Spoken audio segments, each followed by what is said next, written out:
Here's the printer I bought from Michael's. I'm gonna fill it in, show you.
Another activity I've planned is I'm gonna go through Little Blue Truck's Valentine.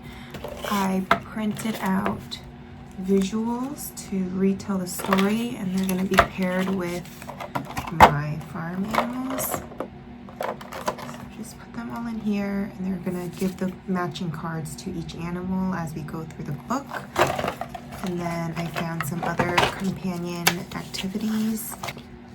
Vocabulary match. I have a mat that they could just use dry erase and color it in. And then I also have some WH questions for reinforcement. Once we read our story, go through our sequencing retelling task, and then let them color a picture, and then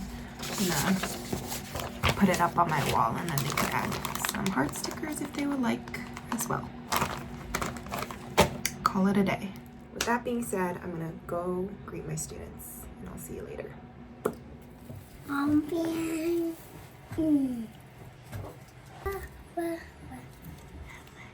Okay, put it here. I don't Have the flowers.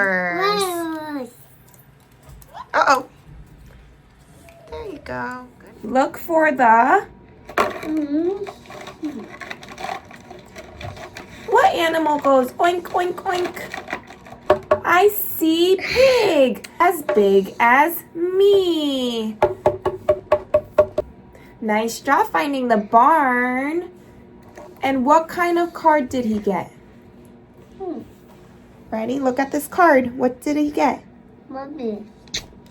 A heart-shaped sail on a little red boat. Quack, said Duck. My card can float. Quack, quack, quack. The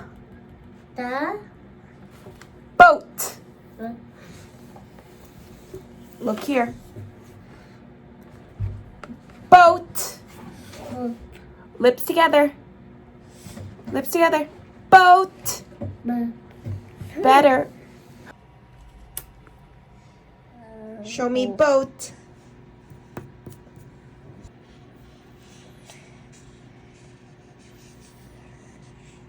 Did it? Yeah, that's one way you did it. Want stickers? Yes or no? Hello? Hello, look, do you want stickers? Yes or no? Do you want red or white?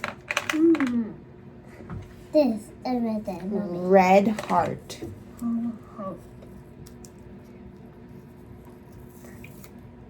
Here you go, this one. Give me Me. red heart. Noodle.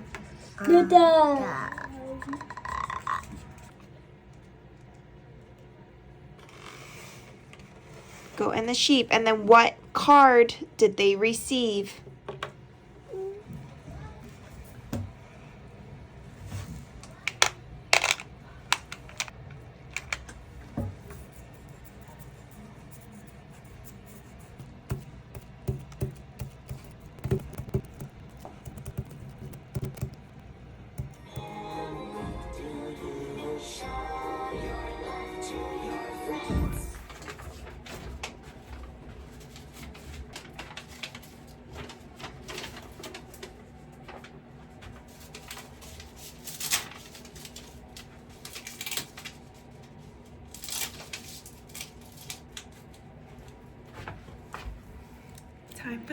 lunch.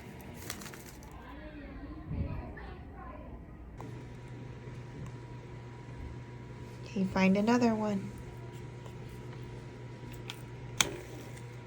Would you?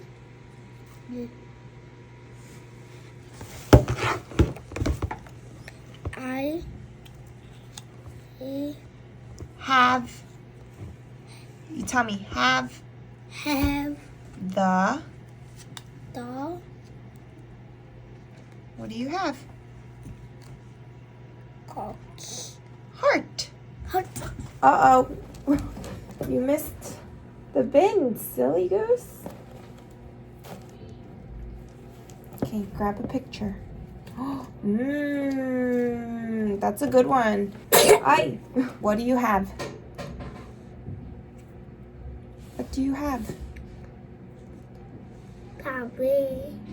Cafe, hot cocoa. Toto. Hot cocoa is the same. Hey. Yes, nice job. I, To my heart. To heart. To heart. 3 hearts. You're right. I like that comment. You see 3 hearts. I got a lot of questions asking to compare the differences between working in a school versus a private practice. I ultimately made the switch back to schools because with my lifestyle, just the scheduling is a lot better for me. I'm naturally a morning bird, so it is super nice to be able to start at 8 o'clock and then end at 3. I have so much time after to run all my errands and get stuff done. At the private practice, I was working from 11 to 7, and so I just felt like I had no time to get anything done because I was at work all day. Even though it is 8 hours and I did have some prep time in between, it just, I don't know, my days were dragging on at the private practice. It's also a major perk to have the holidays off and the summer off. At my private practice, I had, I think, 5 sick days, 5 vacation. Yeah. It wasn't much for the whole year, and I just felt like in general I didn't have much work-life balance. At a school, I'm in charge of my own schedule. So in the beginning of the school year, once I get my whole caseload, then I can talk to all the teachers and see when the best time it is to pull out these students. If a student is out, then I can easily just go down the hall and see if another student is in that I can take. It's very flexible in that way. Whereas in the private practice, if a client canceled, then the front desk was in charge of anything having to do with scheduling, which this is also dependent upon which private practice you work at. But the one that I worked at, I was not in charge of my schedule whatsoever. That all had to do with the front desk. And I just prefer to be able to plan my own sessions. In a school, I'm part of the child study team, so I'm working closely with the occupational therapist, the physical therapist. I'm working with the social worker and the psychologist, the behaviorist, and then I'm collaborating so much with the teachers that I just feel more like I'm a part of the team. I mean, I still felt like I was part of a team at the private practice, but I mainly worked with just other SLPs, and so it's interesting to hear other perspectives from different professionals and just have them readily available in the building with me so we can discuss, strengths and weaknesses and how we can help a student succeed. And then I really like younger age groups, and so my school, we only have preschool and kindergarten since we're early childhood, and I absolutely love this age range. I work on just a lot of foundational language skills, and this is just my niche. This is what I enjoy, so no complaints there. There are some cons that I think tend to come up more often, one of them having to do with paperwork. There is a good amount of paperwork, but it was never unmanageable for me. And you have seasons. Towards the beginning of the school year and the end of the school year, there's more reevaluations you need to do, more write-ups you need to do about progress and growth. But it's never to the point where I felt drowned. Like, it's just manageable. Also, I'm the type of person to just get things done as early as possible. I'm not much of a procrastinator when it comes to work, so it's pretty easy for me to manage the paperwork that we're given here. But at a private practice too, like I had to write up progress notes. I had to write in daily notes for them to be billed. So it's like pretty comparable, if I had to say. I know the bigger the caseload that you have in a school, the more paperwork you'll probably have and the more meetings you'll have to attend. But I'm just speaking from my own personal experience right now with my population and my caseload. It's very manageable, and I have about 30 kids. I guess another con, the first school that I worked at was preschool all the way to 8th grade. And so my caseload was much, much higher, which you'll typically see in public schools. Also very dependent upon the district and where you live. But when I worked my first year, I had about 60 students on my caseload. So in that case, yes, there was a lot of paperwork that needed to be done. But there were also a lot of group sessions, like up to 5 students in one session. That was just the only way you could fit everybody into your schedule.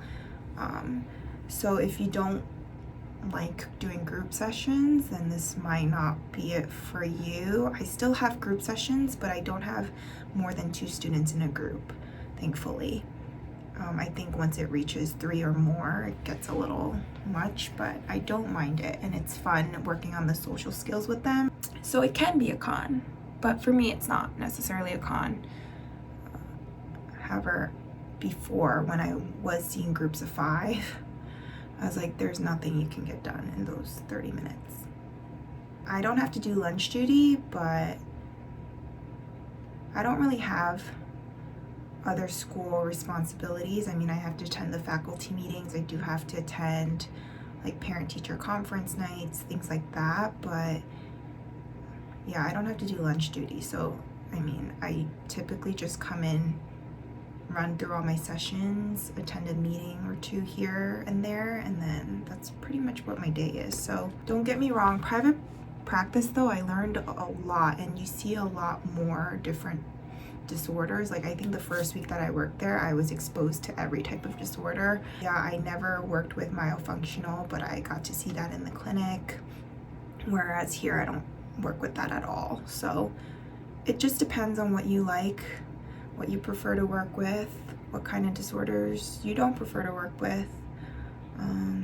But that's just, you know, my own personal experience and why I made the switch back to the school. I hope this was helpful. All the kids are getting dismissed right now, so I hear them outside my door. But I'm gonna link where I got my badge reel because it's super cute, and I have a bunch of them for almost every holiday. So this is for Valentine's Day, and then I just have my visuals, which I think I got off Teachers Be Teachers for free. So I'll also link that down below if you're interested. But so cute.